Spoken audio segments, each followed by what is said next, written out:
अभिवादन स्वीकार करिए मेरा यानी डॉक्टर अरविंद कुमार पाल का। साथियों, इस पॉडकास्ट में हम बात करेंगे एक ऐसे क्रांतिकारी की जिसने भारत को आज़ादी दिलाने में बहुत ही अहम भूमिका निभाई। देर न करते हुए मैं बात करना चाहता हूँ पंडित राम प्रसाद बिस्मिल का। आपको बताता चलूं कि राम प्रसाद बिस्मिल ने अपनी लिखी किताबों से मिले रुपयों से खरीदे थे क्रांति के लिए हथियार। गोरखपुर जेल में 19 दिसंबर 1927 को जब अंग्रेज कुछ युवकों को फांसी देने के लिए ले जा रहे थे तो वे सरफरोशी की तमन्ना अब हमारे दिल में है और मेरा रंग दे बसंती चोला जैसे देशभक्ति पूर्ण धुन गुनगुना रहे थे। इन्हीं युवकों में 30 साल के एक युवक का नाम था पंडित राम प्रसाद बिस्मिल। 11 जून 1897 को शाहजहांपुर में जन्मे बिस्मिल ने महज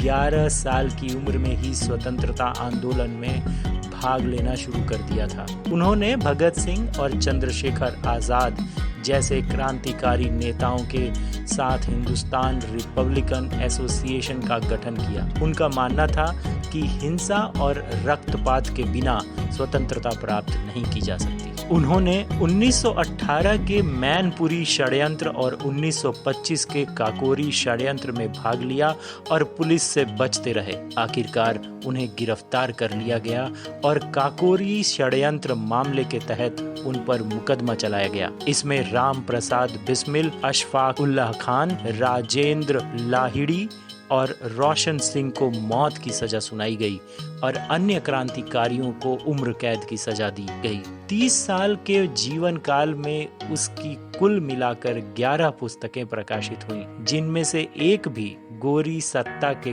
कोप से नहीं बच सकी और सारी की सारी जब्त कर ली गईं। हाँ, इस लिहाज से वह संभवतः दुनिया के पहले ऐसे क्रांतिकारी थे जिसने क्रांति के लिए अपने जरूरी हथियार अपनी लिखी पुस्तकों की बिक्री से मिले रुपयों से खरीदे थे। 1927 में 19 दिसंबर को फांसी पर चढ़ने से पहले उन्होंने मशहूर शायर बिस्मिल अजीमाबादी की गजल का सरफरोशी की तमन्ना अब हमारे दिल में है, देखना है जोर कितना बाजुए कातिल में है वाला शेर गाया तो बहुत से लोग इसे उनकी ही गजल मान बैठे। यहाँ बिस्मिल की माँ मूल रानी का जिक्र भी किया जाना चाहिए। कहते हैं कि वे शहादत से पहले बिस्मिल से मिलने गोरखपुर जेल पहुंची थीं, तो उनकी डबडबाई आंखें देखकर भी धैर्य नहीं खोया